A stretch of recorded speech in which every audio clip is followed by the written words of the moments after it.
Coming now to the weekend previews. अब हम लोग जरा बातें करते हैं हमारे जो 3 मैचेस आने वाले हैं starting from today itself. CSK versus SRH, one of the least interesting games आप कहोगे, क्योंकि कोई स्टेक्स नहीं है इस मैच के. स्टेक्स नहीं है, प्लस द फैक्ट कि ये मैच जो है वो सीएसके में हो रहा है. हमने देखा है कि आप एसआरएच को थोड़ी सी भी डिफिकल्ट विकेट देते हो तो इनके एकदम खुल जाते हैं भाई ये लोग. अपने घर पे खुल गए इस बार अच्छी खासी बैटिंग विकेट पे, तो यहाँ पे तो और ज़्यादा खुल जाएंगे. अब मेन बात वही है ना कि ये रेस टू द बॉटम है. ये स्टेक्स इसमें उल्टा चल रहा है. सेल्फ रिस्पेक्ट के हैं कि अगर आपको टिकना है टूर्नामेंट में रिस्पेक्टफुली, लास्ट नहीं आना है, तो ये स्टेक्स हैं इस मैच के लिए. हेड टू हेड रिकॉर्ड की मैं बातें करूँ अगर तो 21 में से 15 बार चेन्नई जीती है, सिर्फ 6 बार एसआरएच जीती है. बहुत वन साइड राइवलरी है भाई ये भी.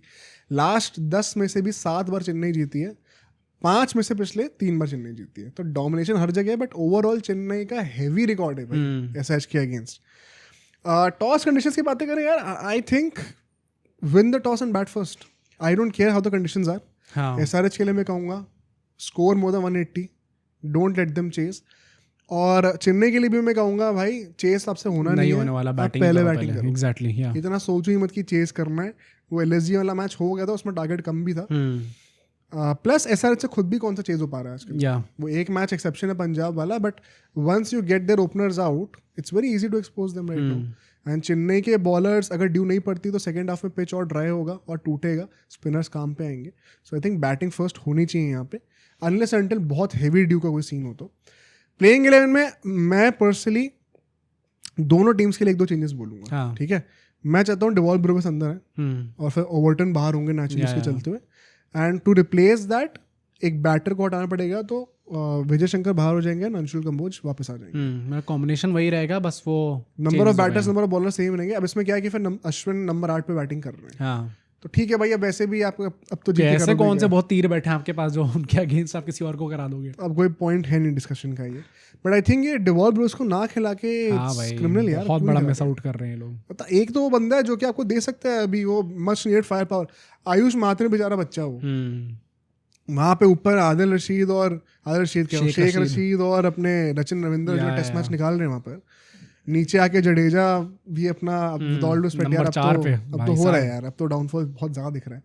तो I think at least Dewald Brooks जैसा बंदा एक तो मिडिल ऑर्डर में हो जो कि दुबे और धोनी के साथ चीज़ों को बाइंड करके चले.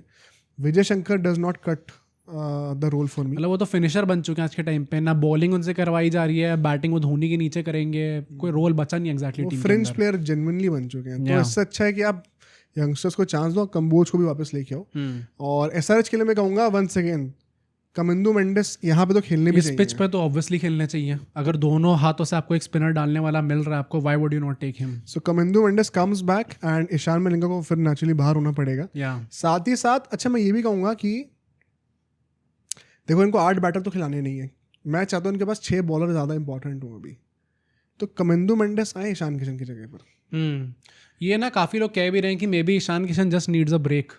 मतलब अगर इतना गंदा फॉर्म चल रहा है कि आपने 100 मारी, उसके बाद अब 7-8 मैचेस हो चुके हैं और आपकी 5 की एवरेज नहीं बन रही. भाई 5 की एवरेज तो मतलब बेहद गंदा फॉर्म है इस टाइम पे. मे बी जस्ट नीड्स एक मैच आप उनको छोड़ दो.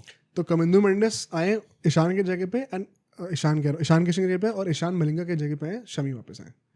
तो उसके चलते आपके बैटर्स कम नहीं होंगे, साथ ही रहेंगे क्योंकि अभिनव मनोहर को आप निकालोगे नहीं अब. पर 6 बॉलिंग ऑप्शंस आपके जेन्युइन हो जाएंगे. आई थिंक एसआरएच का template will be much better. Plus Ishan Malinga खुद भी फ्लूटर की तरह लेफ्ट हैंडेड है, खेल सकते हैं ऊपर आकर, एंड बॉलिंग तो दोनों हाथों से करते हैं. It's a much needed change.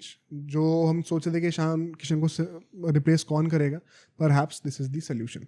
की बैटल्स की बातें करते हैं यहाँ पर. Travis Head versus Khalil Ahmed में पिच करना चाहता हूँ. Khalil Ahmed has been their pick of the bowlers for the power play slot, and Head का भी फॉर्म ऑफ लेट तो नहीं चल रहा है.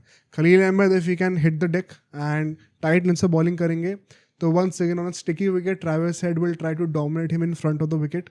वहाँ पे आपका एक टॉपेज निकल सकता है. I think it's a very crucial one. Abhishek को मैं नहीं रख रहा किसी की बैटल में अभी. मैं अनिकेत को रखने वाला हूँ पथिराना के against, because I think Aniket has been quite underrated. और अगर वो डाउन दी ऑर्डर आके थोड़े कॉन्ट्रीब्यूशंस देंगे जो कि अभिनव मनोहर ने जैसे पिछली बार दिया, पथिराना ही एक बंदे हैं जिनको डिसमेंटल करना है. यूजुअली 3 ओवर डालते हैं 5 में से. उनको डिसमेंटल आप कर दोगे, आपकी फिनिश अच्छी हो जाएगी. मतलब I would also want to see कि नूर और क्लासन के बीच में कैसा बैटल होता है.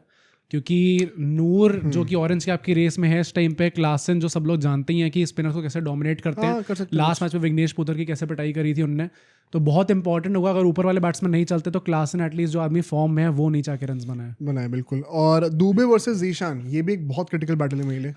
Zeeshan perhaps their only spinner, क्योंकि कमिंदो मेंडिस पता नहीं खेलेंगे कि नहीं खेलेंगे। दुबे भाई ही has to dominate. I am not expecting Jadeja at number 4 कि विद द टर्न डोमिनेट करेंगे। दुबे के पास कोई एक्सक्यूज नहीं है भाई। थोड़ा यार चेन्नई के लिए पता मैं क्या चाहता हूँ, ये लोग भली 100 पर आउट हो जाए लेकिन जिगरा दिखा के आउट, डाई फाइटिंग, मेन बात ये होनी चाहिए। एंड लास्टली आयुष महात्रे को मैं रखना चाहता हूँ भाई एक्चुअली में। The guy is at least showing some intent and naturally he will have to face Pat Cummins. ये एक बैटल बनेगा, शॉर्टर लेंथ बॉल्स को कैसे पुल मारने चाहते हैं, पिछले पुल पे आउट हुए थे वो। लेट्स सी क्या करते हैं, बट ये इंटरेस्टिंग बैटल है बिकॉज पैट कमिंस खुद भी बहुत कॉन्फिडेंस पे नहीं है। एक बच्चे ने कॉन्फिडेंस छोड़ा तो कप्तानी में फर्क पड़ सकता है। ईगो पे लगेगी भाई बात, ईगो पे लगेगी, जैसे भुवनेश्वर कुमार के साथ हुआ था। प्रेडिक्शंस क्या लग रहा है? आई सी सीएसके विनिंग दिस मैच। मतलब मुझे लग रहा है कि एसआरएच का सीजन बद से बदतर होने वाला है। एंड वही मेरा बेसिकली मेरा पॉइंट बस वही है कि चेपॉक पे जहाँ पे पिचेस थोड़ी फंसती हैं अभी, मतलब हमने देखा था कि एसआरएच को अगर आप एक बैटिंग विकेट दे दोगे तो वहाँ पे वो रन्स मार सकते हैं। इस बार मतलब वो इतना गंदा हो चुके हैं, इतनी बदतर टीम हो चुकी है कि वो बैटिंग विकेट पे भी रन्स नहीं मार पाए। भाई चेन्नई उनसे ऊपर हो जाएगी पता है, एसआरएच और आरआर से शायद, अगर ये मैच जीत गए तो। क्रेजी भाई। मतलब मैं बस ये चाहता हूँ कि since now Dhoni is leading the team, I want कि सीएसके भाई एकदम ही उल्टी एकदम फिनिश ना करे, क्योंकि कमिंस से तो ज्यादा लॉयल्टी धोनी के लिए है भाई। हाँ भाई, तो आई वांट कि ये मैच सीएसके जीते, and I think genuinely chances है भी कि सीएसके जीत सकती है मैच। मुझे लगता है एसआरएच भाई अगर फायर करेंगे तो there is nobody stopping them, so वो एक्स फैक्टर रहेगा, वो अनप्रेडिक्टेबिलिटी फैक्टर रहेगा। But home advantage, past record है भाई, इंटरेस्टिंग है। चेन्नई जीत सकती है, आई थिंक कंडीशंस शायद फेवर भी करेंगी। I could fancy a Chennai win, let's see. I will be supporting nobody. मैं तो सीएसके को ही करूंगा भाई। I frankly don't even care about this game, honestly, but ठीक है, देखते हैं। अब सोचो अगर एक क्लिप इतनी बढ़िया थी तो पूरा का पूरा पॉडकास्ट कितना बढ़िया होगा। तो अगर आपको इसी क्लिप का पूरा पॉडकास्ट देखना है तो यहाँ पे क्लिक करिए, और अगर आपको ऐसे ही और क्लिप्स बिंज वॉच करनी है तो यहाँ पे क्लिक करिए।